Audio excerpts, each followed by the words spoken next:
Wapendwa watazamaji, naitwa Reverend Jacob Mwenda. Ni furaha kubwa kuwa pamoja nanyi leo kupitia kipindi hiki. Ninamshukuru Mungu kwa nafasi hii ya kushiriki neno lake. Naamini Mungu ana ujumbe maalum kwa ajili yako leo. Fungua moyo wako, omba pamoja nami na uamini kwamba Bwana atakutendea mema. Kwa hivyo namshukuru Mungu kwa mema na makuu ambayo anaenda kutenda Jumapili ya leo. Juu Mungu amekuandaa wewe na mimi ili tuwe pamoja tuweze kutayarisha njia ya kwenda mbinguni. Mtazamaji wangu, nambari yangu ya simu ni 0710 740 807. Kanisa iko upande wa Igembe North Lare. Ukifika tu kwa kibao ya Ntunene Ngaos hapo ndio utakuta kanisa kubwa sana ya vioo.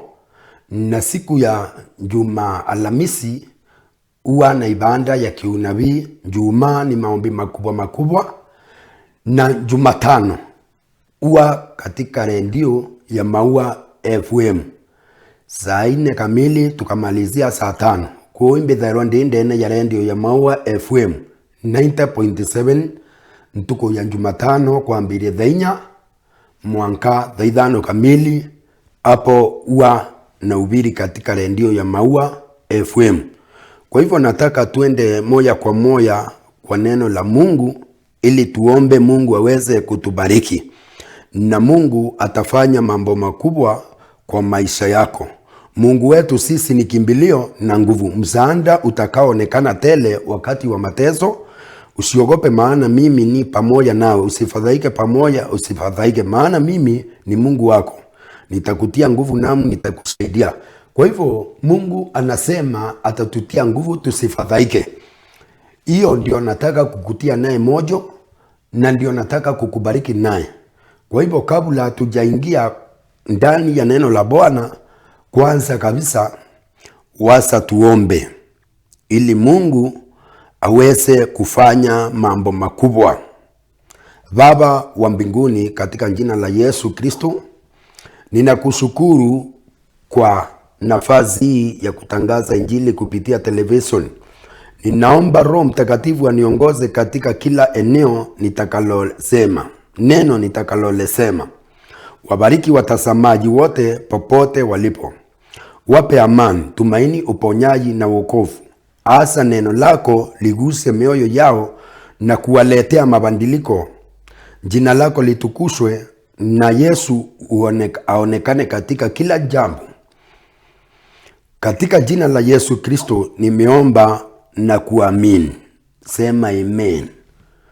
Barikiwa sana mtazamaji wangu. Ninataka kuingia moja kwa moja kwa neno la Mungu ili tusikie ni mambo gani ambaye Mungu amepanga kwa maisha yako na kwa maisha yetu, ili Bwana Yesu aweze kuingia ndani la maisha yetu. Kitu cha kwanza nitakufundisha kitu kinaitwa wokovu katika Yesu Kristo. Wonokio ndene ya Yesu Kristo. Kitu cha kwanza kumpokea Yesu ni lazima upokee neno, na neno ndio linaleta wokovu. Ukiangalia katika kitabu cha Yohana 3 sura ya 16.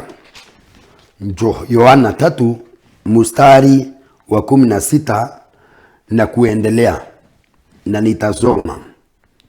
Kwa maana jinsi Mungu aliupenda ulimwengu hata akamtoa mwanae wa pekee, ili kila amwaminiaye asipotee bali awe na uzima wa milele. Kwa maana Mungu hakumtuma mwanadamu kuhukumu ulimwengu, bali kwa yeye ulimwengu upate kuokolewa. Yoyote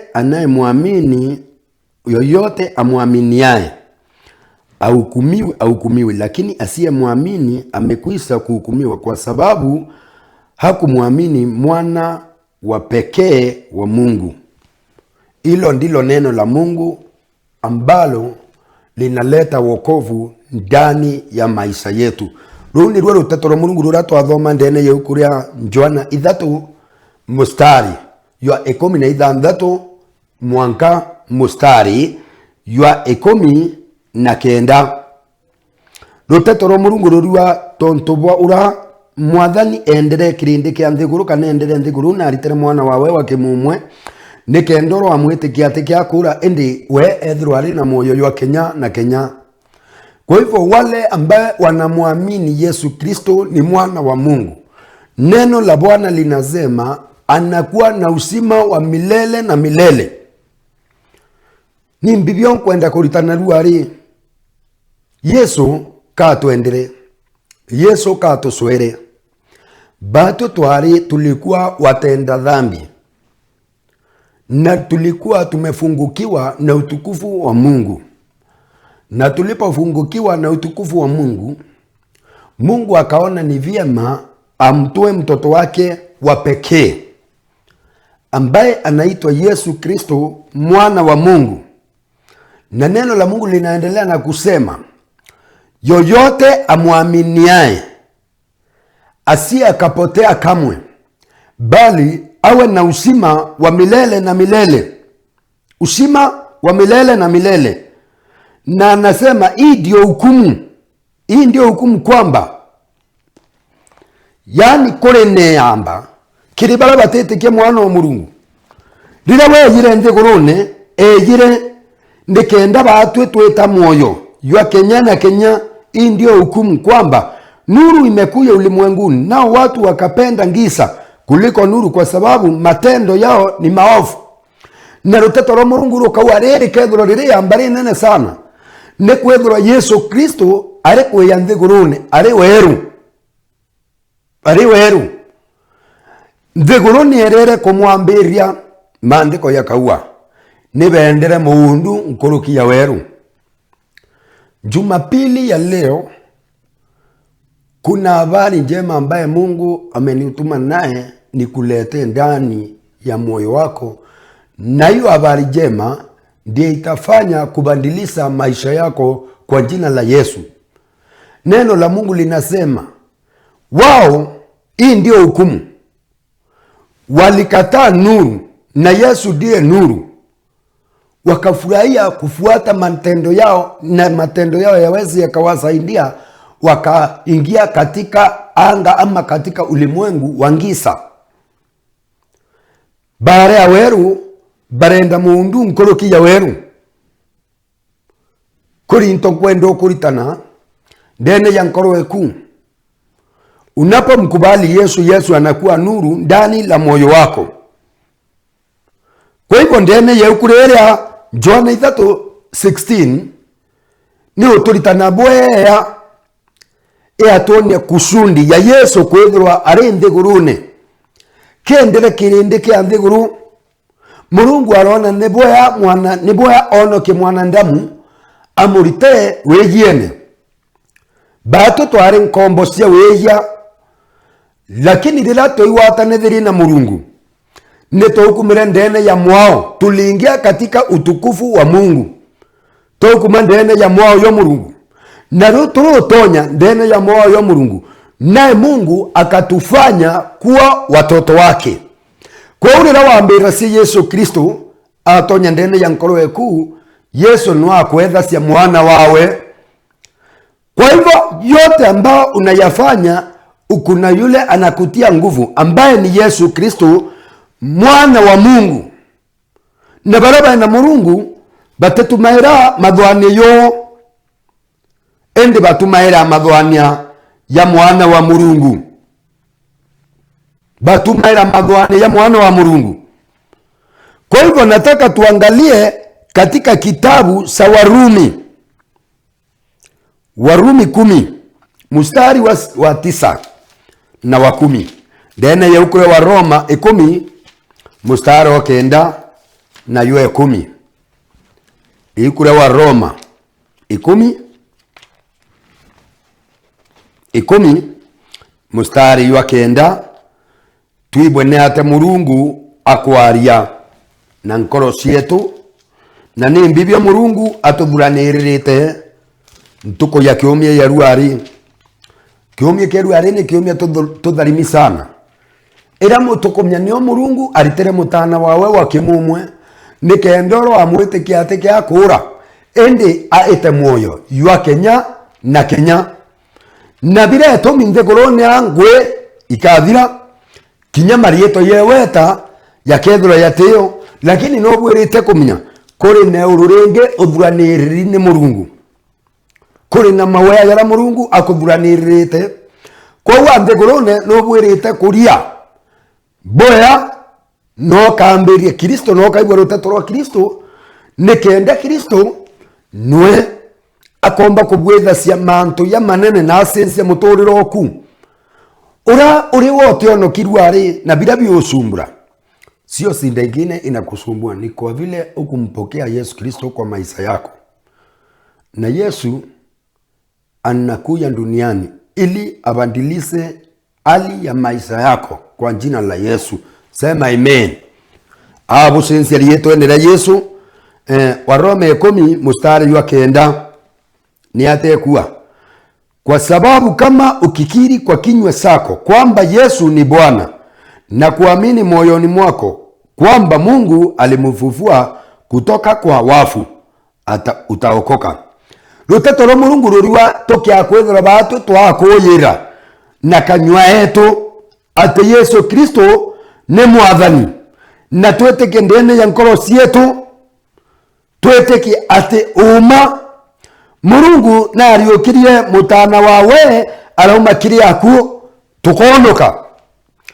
Kwa hivyo ile inaitwa wokovu ni kumkiri Yesu Kristo ndani la maisha yako, na midomo yako inaanza kwenda kumshuhudia na kushuhudia yale ambaye Yesu ameyafanya.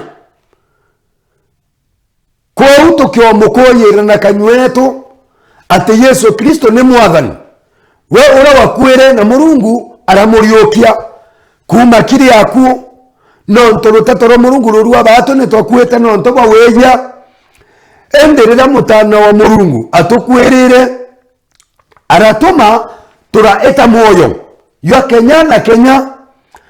Kwa hivyo dhambi ni mauti, ndiposa neno la Mungu linasema mshahara wa dhambi ni mauti.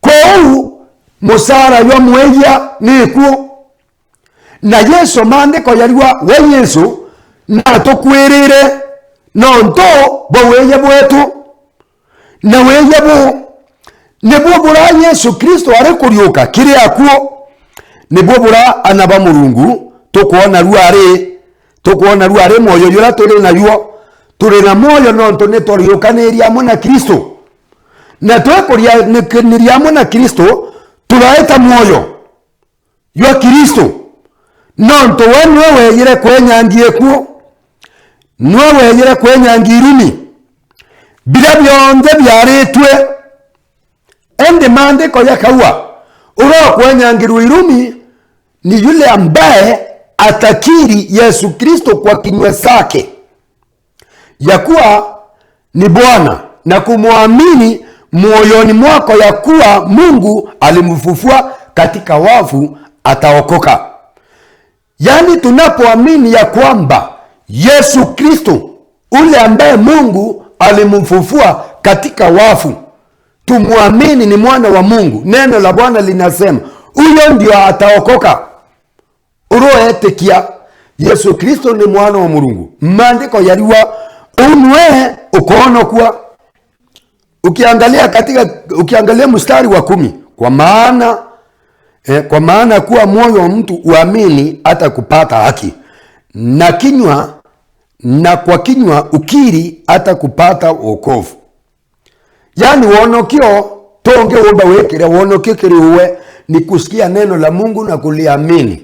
Unapoliamini neno la Mungu unaanza kukiri kwa kinywa chako. Unapokiri kwa kinywa chako ilo neno la Mungu unaliamini, na unapoliamini neno la Mungu unalikubali, linaingia ndani la moyo wako.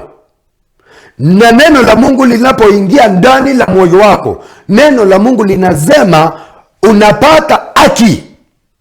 Kuna haki ambaye Mungu upeana, kuna haki ambaye inatoka kwa Mungu, na hilo haki inatoka kwa Mungu haipatikani kwa njia nyingine, inapatikana kwa njia ya kuamini neno la Mungu. Watazamaji wangu wa Nyambene TV, kwa damu ya Yesu Amini neno la Mungu, kula neno la Mungu, tembea na neno la Mungu. Asa kila jambo unataka kulifanya, lifanye neno la Mungu likiwa linakutangulia.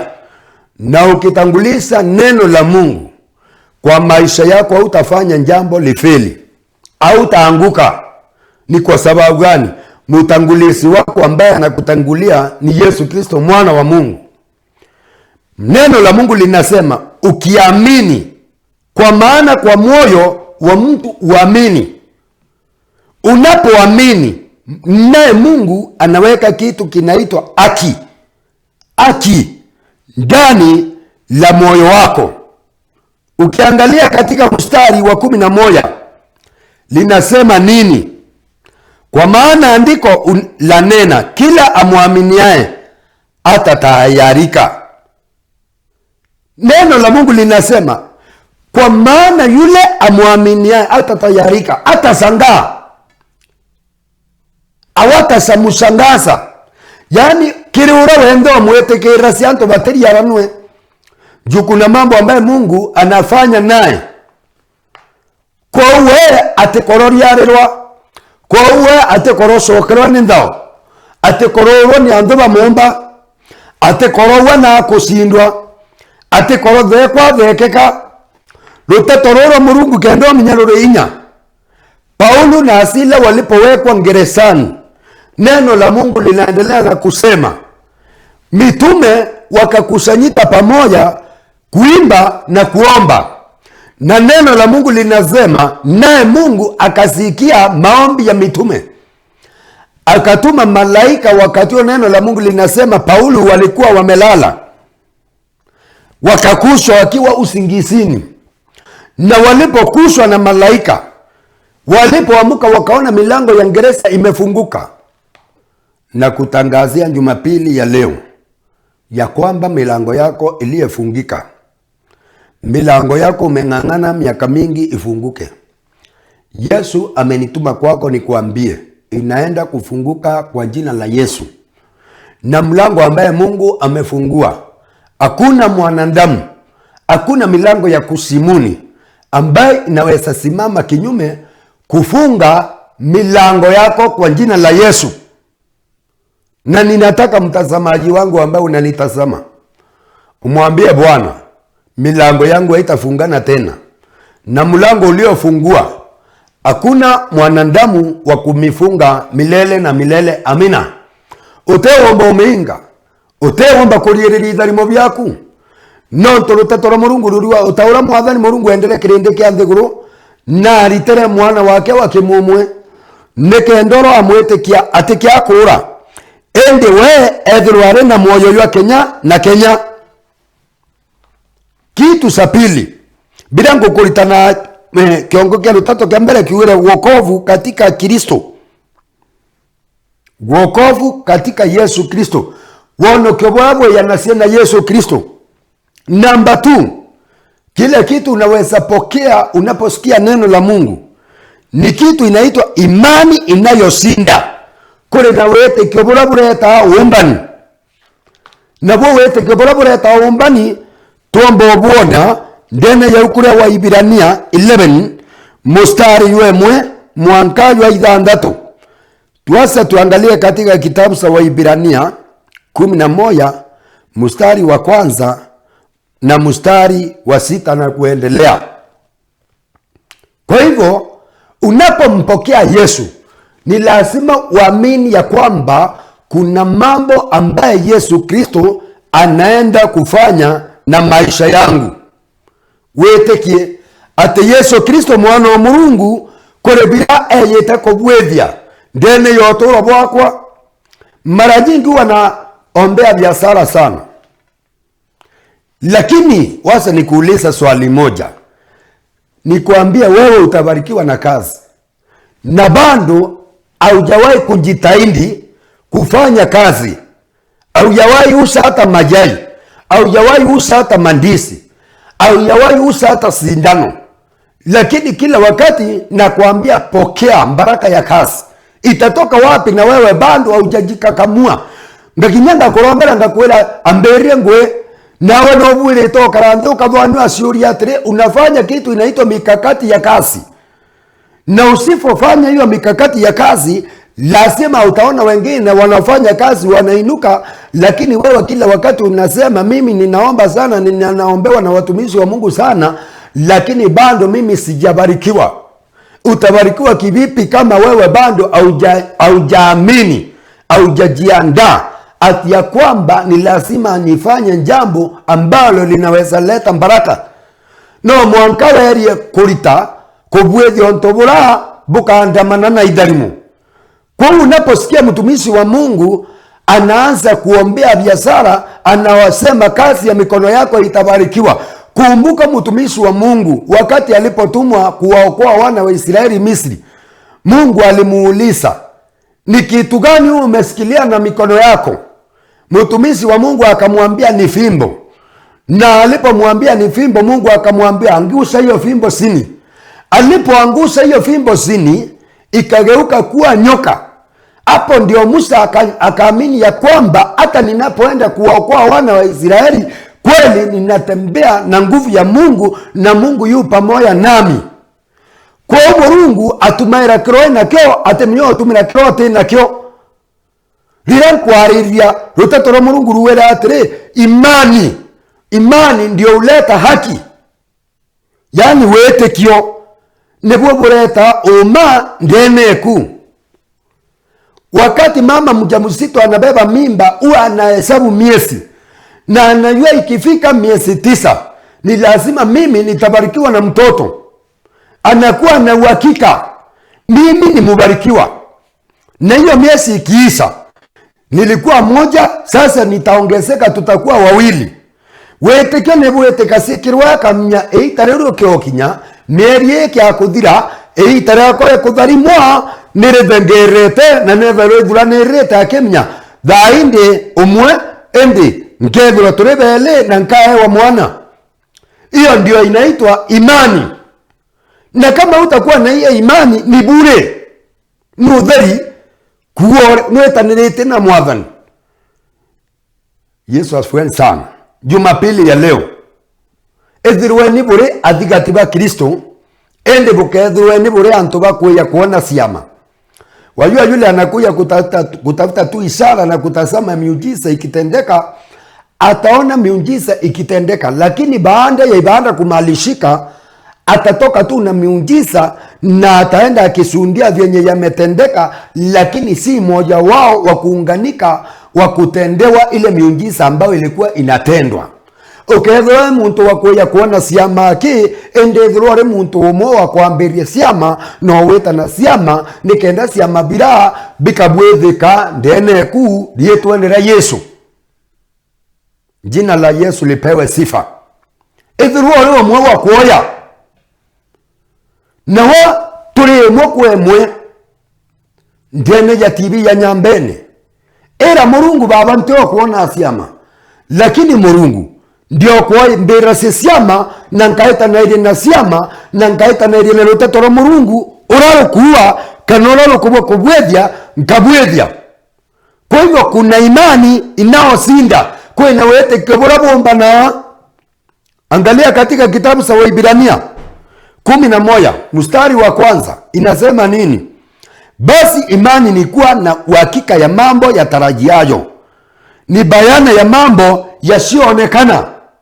Yani wete kasia manto yara mato yataibwa medho yatona manto yara otadhwania urindene ya Murungu. Hayo ndio unafaa kuyaamini. Yaone yobwirita wetikia. Na unapoyaamini kwa damu ya Yesu, yanaanza kukutendekea, yanaanza kufanya mambo makubwa na mambo ya ajabu yanatendeka kwa maisha yako. Kwa jina la Yesu Kristo. Kwa jina la Yesu Kristo. Wacha tuangalie mstari wa 6. Lakini pasipo imani haiwezekani kumpendeza Mungu. Kwa maana mtu amuendee Mungu lazima aamini kwamba yeye yuko na kwamba uwapa thawabu wale wamtafutae. Maandiko yariwa kokia kwethirwo te wetikia ote manto yombe kana kiri uwe ayawezekani kumpendeza Mungu. Kwa hivyo yule ambaye ni msikilizaji bila kutenda vyenye neno la Mungu linasema, maneno la Bwana linasema, hiyo haiwezi ikampendeza Mungu. Ni lazima tumwamini Mungu hapo, na Mungu anatenda, Mungu anabariki, Mungu anainua, Mungu anafufua. Uwe unaamini kwa moyo wako ati ya kwamba huyu Mungu namfuata, ni lazima nitakula matunda ya kumfuata Mungu. Hiyo ndio misingi ya imani. Lakini neno la Mungu linasema pasipo imani haiwezekani kumpendeza Mungu. Kokia kwethirwo wote wetikia au kutumba kuwa uwe no kuweria Mungu, amwendee Mungu, lazima amini. Neno la Mungu linanifurahisha sana na kunitia nguvu. Yoyote amwendea Mungu lazima aamini Mungu yupo. No mwanka wetike Mungu ario no ntobo wakwa, Mungu ario nikaenda ansensia, Mungu ario, Mungu yupo ili abadilishe ndoa yangu, Mungu yupo ili abadilishe majirani wangu, Mungu yupo ili aweze kubadilisha marafiki wangu, Mungu yupo ili aweze kuinua biashara yangu. Uamini kwanza Mungu yupo. Na neno la Mungu linasema tunapomwamini Mungu, hiyo ndio kitu ambaye kinampendeza Mungu. Biuni ntobira biwerasia Mungu. Na biweria Mungu, maandiko yakawa naba ya dhiro, anawapea thawabu wale ambaye wamtafutae. Kwa hivyo unapomtafuta Mungu, uwezi ukarundi bure. Watoto wako uwezi wakalala njaa. Juu neno la Mungu linasema anawapa thawabu wale wamtafutae. Kwa hivyo unapomtafuta Yesu Kristo mwana wa Mungu, naye Mungu ukupa thawabu. Anasema anawapa thawabu wale wamtafutae. Swali langu ni, unamtafuta Mungu ili Mungu naye akupe thawabu? Kwa ukoria kire Mungu, nwe Mungu na akorea akwa dhiro ya kuria kiriwe akwabiro muromba nonto usema kweli ure oswera Mungu no mwanka akabwethia manto ya manene kupitia imani. Imani ya Ibrahimu ilifanya nini? Kwa imani Ibrahimu alipoitwa aliitika atoke aende mahali pale atakapopata kuwa urithi, akatoka asijue aendako. Maandiko yariwa no ntobo wetekio. Ibrahimu aretwa na aretika, na are wetwa ni Mungu netika. Ibrahimu arerwa dama wete ndenge iranga kuonia ndiranga kwa yithirwa iri rugai rwaku na ruteto rwa Mungu kwa uma. Ibrahimu akuyua aendako.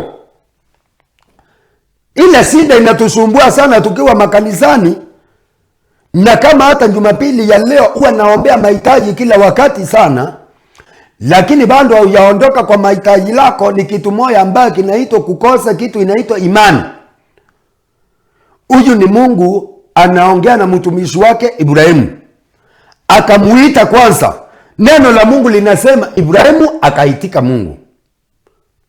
Wewe uliopo kanisani leo, Jumapili ya leo, si mimi nimekuita wala sauti yangu nzuri imekuita, bali ni Mungu alikuchagua akaona unafaa akuite, na wewe ukaamini ya kwamba hiyo sauti nasikia ikiwa ndani ya mtumishi wa Mungu si yangu, bali ni sauti ya Mungu imeniita na ni lazima nimuitike Mungu.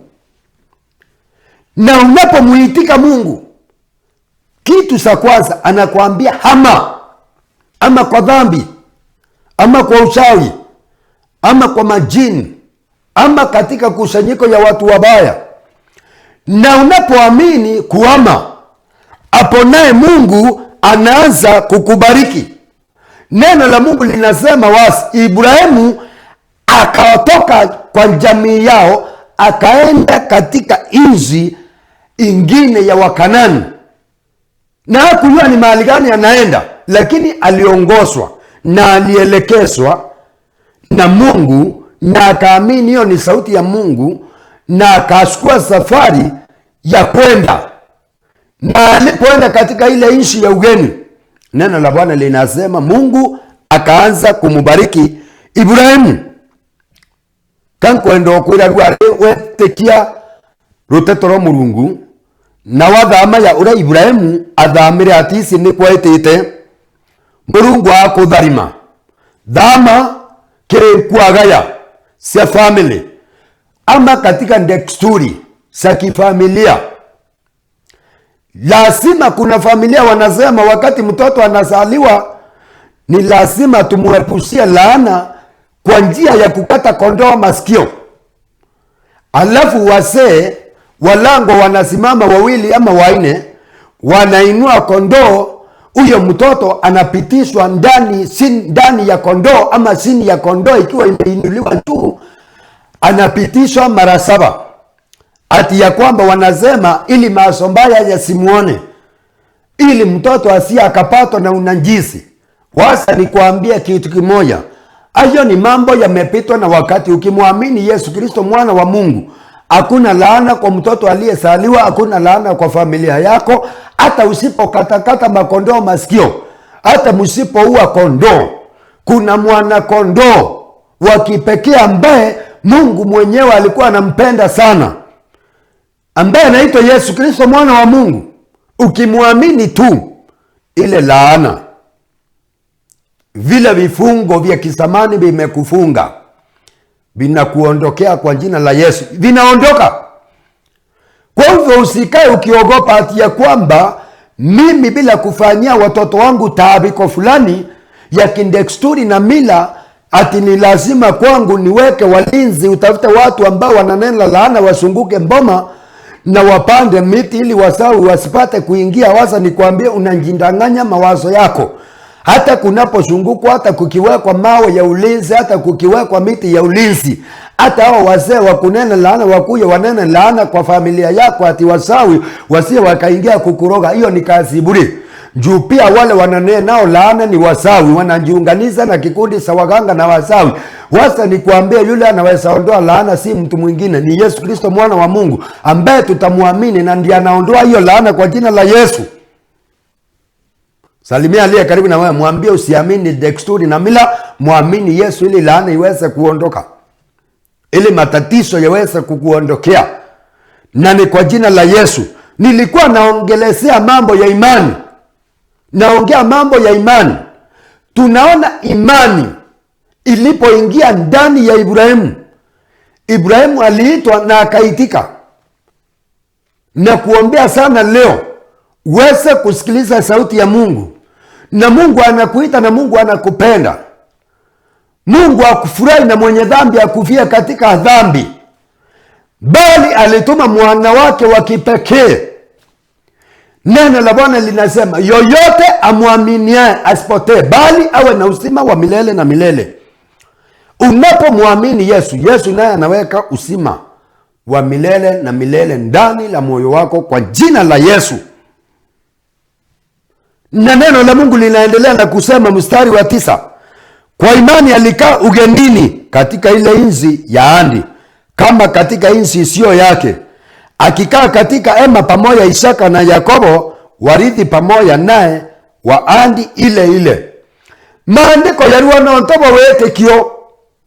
Ibrahimu alipoenda katika nchi ya ugenini, atariere akiwa anende ngeninde, Ibrahimu aliamini hii nchi ambaye Mungu alinituma nikakae, nitairithi na itaridhiwa na watoto wangu. Kwa hivyo hiyo nchi ilikuwa ya Ibrahimu. Kupitia imani, Ibrahimu akaamini ya kwamba hii nchi ni yangu na hakuna yoyote anayeweza kuja kunitoa katika hii nchi niliyopewa na Mungu. Kwa hivyo uthanetwe ni Murungu, ote muntu womba usuna bio, ote muntu womba ukuritakire bio. Nonto uthani ni Murungu nekendo abitorie biri byaku. Uthanetwe ni Murungu kenda byatora kiriana bana baku. Kitu sa muhimu ni kuongezea imani ukiwa ndani ya Mungu, ili naye Mungu aweze kutembea na wewe na kusikiliza sauti ya Mungu. Nawezaje elewa ni sauti ya Mungu inaongea na mimi? Vile unaweza tambua sauti ya Mungu ni kusoma kila wakati neno la Mungu. Mungu unena nasi kupitia neno lake. Murungu arase na batwe ukulukira ruteto rwawe. Na ruteto rwa Murungu rira rutonya ndene yeku karubwetha cia kusentia. Karubwetha cia mambo mapya. Unafanyika kuwa kiumbe kipya. Urandare ruare mbotomere ruteto tekonde ruare non ruteto rwa Murungu kwaria rwe woka ntukwe kiumia keruare kinyani karumboka na rwatharima.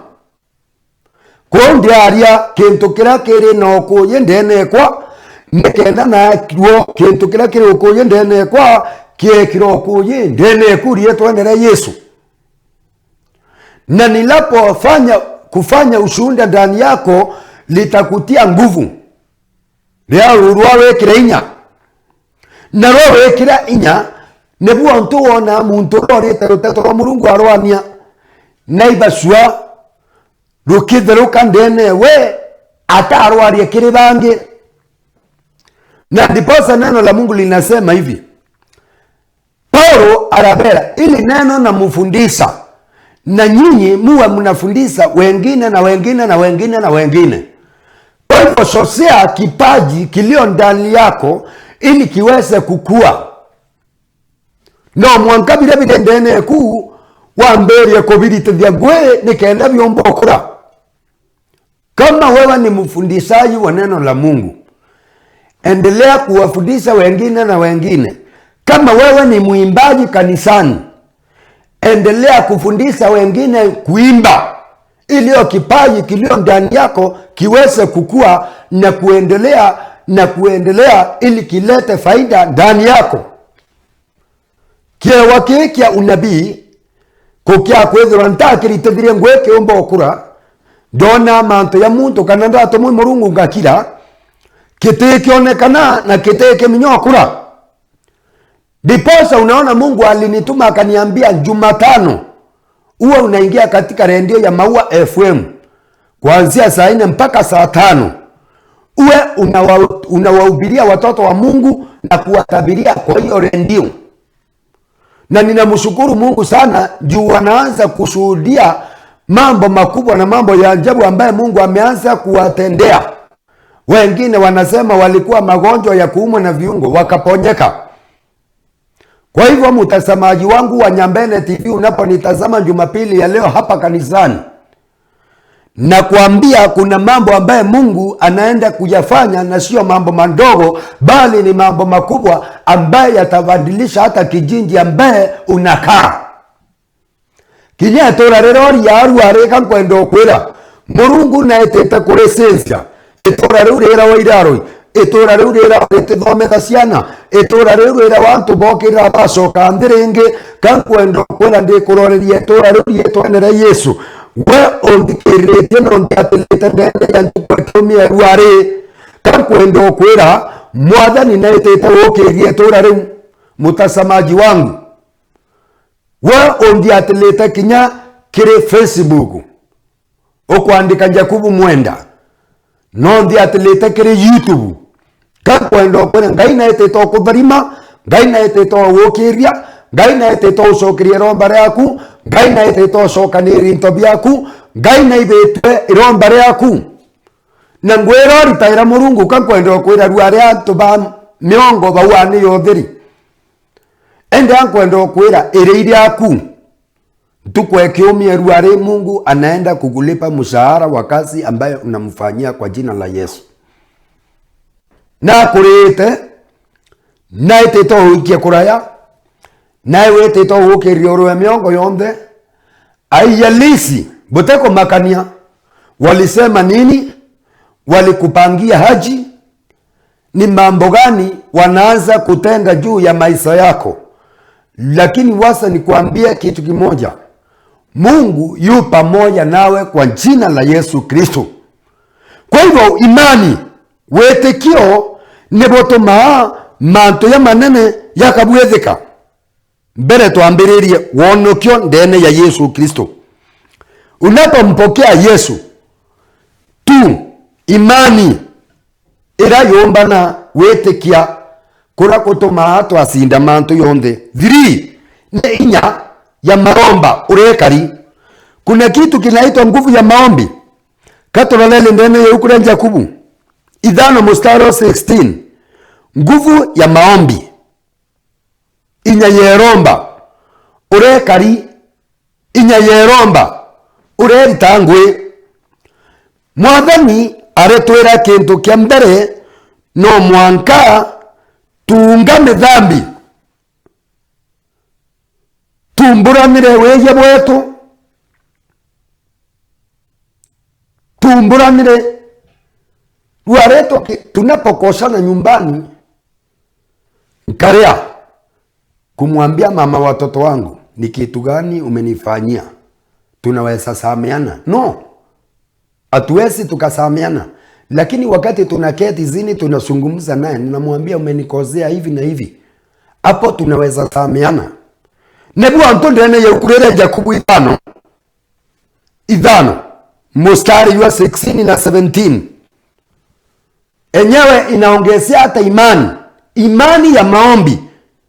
Neno la Mungu linasema nini katika kitabu cha Yakobo 5 mstari wa 16 na 17?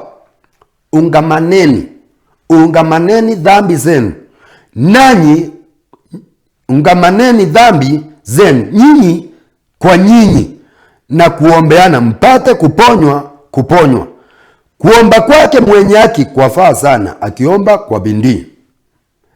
Maandiko yarua netumburanire weye bwetu yaratubwethaniretie, na twarekia kumburanira neturombanire. Sinda kubwa, tuko pamoja kanisani, tuko pamoja kwa biashara, lakini hakuna yoyote anayesimama na mwenzake kumuombea, na yule mwenzake naye amuombee mwenzake. Na neno la Bwana linasema nini? Nyinyi kwa nyinyi muwe mnaombeana. Mnapoombeana mpate kuponywa. Lila turomba na ira netu ora nasia. Tukiromba na ira, iromba ryako no kurombere ndeku eka orera. Iromba ryako no kurombere biashara yeku eka orera eka dongo eka bua nkuruki. Lakini tusipoombeana hatuwezi tukabadilisha mambo. Neno la Bwana linasema kuombeana mpate kuponywa, na kuomba kwake mwenye haki kwafaa sana, akiomba kwa bidii. Kule maromba Mungu atibaswa. Mungu anasema kuomba kwake mwenye haki, Mungu huwa kwafaa sana, huwa Mungu anayasikia, na kuomba kwa bidii. Kwa hiyo Mungu utumira rieto mwenye haki akukulevia kuelelia kinyume sa mwenye haki ni mwenye dhambi. Hata mwenye dhambi afanye nini, aombe nini, na stiro anandumu kwa dhambi. Maandiko yarua atemia kumuibwa. Nonto kitu sa kwanza tuelewe, no mwanka okiri na kanywaku Kristo ni Mungu. Kwa maandiko yarua irombare muntu ura mwagiru ninde mwathani Mungu nire nkinyila ende kinya wora mwagiru akiomba kwa bidii. Lazima uwe na bidii ya maombi.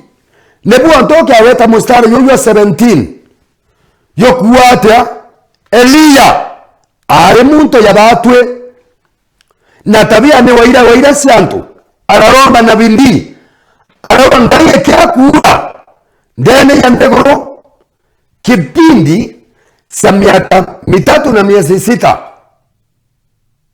Na kuromba maandiko yarua Elia ari muntu yabatwe na madhiyo yarato bwetha cia turi antu niyo abwetha cia, lakini ruteto rwa Mungu rukaua. Araromba mbura miaka 3 na mieri 6, na ikawa hivyo. Nera Roma maandiko yakauga nera Roma mantu yo kende kunyolelia no thome ndene yauku ya anene mbere 17 mstari wa 1 na kuendelea. Ukethira ruteto ruo ama kitabu sa Wafalme wa kwanza 17 mstari wa kwanza na kuendelea. Au ni okethira mantu yau oya kali nireo kamenya ura Murungu aitangwe, nireo kamenya inya ya maomba ura aitangwe kwa imani uroma au ukamenya ura Murungu aitanaisia na uwe. Yesu asifiwe sana. Haleluya. Mpigia Bwana Yesu makofi sango na vigelegele kwa jina la Yesu. No ntongai na butharimite maandiko yariwa Elia araroma kanyene araromba akiroma siengai na maandiko ya kaua ngai iraroma.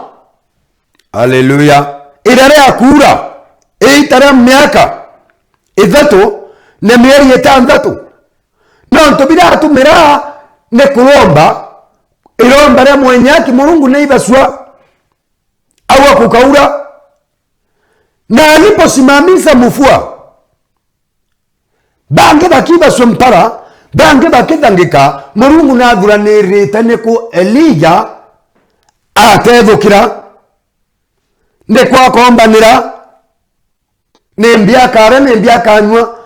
Kwa hivyo unaposimama na Mungu wa kweli, huyo Mungu hawezi akakuasa, huyo Mungu anakushughulikia, huyo Mungu naye anasimama na wewe, huyo Mungu anatembea na wewe. Yote ufanyalo kwanza mutangulize Yesu Kristo mwana wa Mungu, ili naye Yesu Kristo mwana wa Mungu aweze kukupea ushindi kwa jina la Yesu.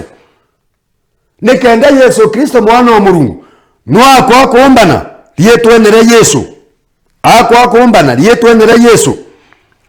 Ukiangalia katika kitabu cha Wakolosai 4 mstari wa 2, Wakolosai 4 mstari wa 2, riu nireo kwenda turomba nareo kana tuibwa na ate Murungu akuwa. Wakolosai 4 mstari wa 2 ile ariria maromba inaongelezea maombi ili wao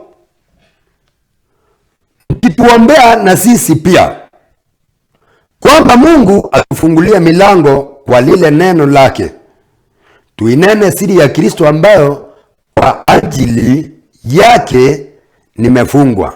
Haleluya. Huyo ni mtumishi wa Mungu Paulo.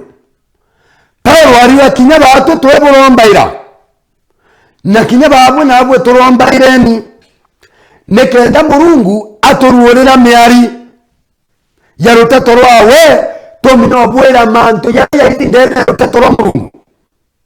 Ruteto rwa Murungu nerubuonasia mantu ya siri yare withone. Ruteto rwa Murungu Paulo akaua onini kande kini ruteto rwa Murungu watoto wa Mungu.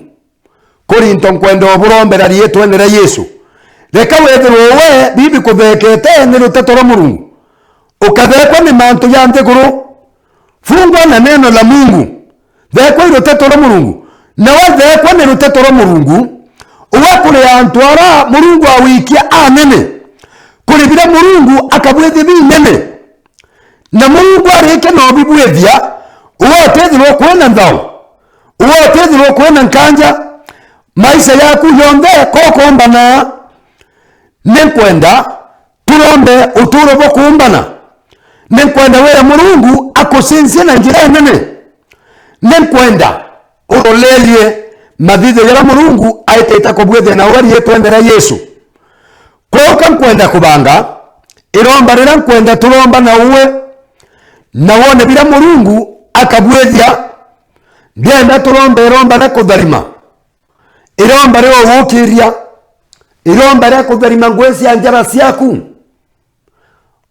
ntukwe kiomia ruare ninkuona Murungu na ruorete miari ya itharimo wondon undiatelete ndene ya TV ya Nyambene TV Ngai na kuroreri otoro bwaku ari otoro bwaku tebo ambaswa otoro bwaku tebo thini otoro bwaku tebo kurota iroto bibie na Ngai na ontevia kurito nabii no ntobo otoro bwaku kore manto kuona yoke reta ya marito na no kuri Murungu na atambo mosie bani no ntobo Ngai antometa kireon kwera atire eteke Murungu na nauma mweteke kwa ndeneku nauma mweteke kwa ndeneku na Mungu ayo mambo yote ambaye yanakusumbua yanaenda kumalizika Jumapili ya leo kwa jina la Yesu.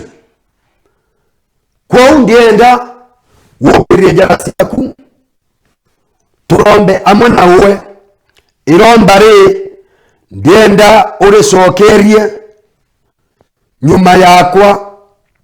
nyuma yekwa no kaibwa bila Murungu akabwethia ndene yotoro bwaku bwonde naitete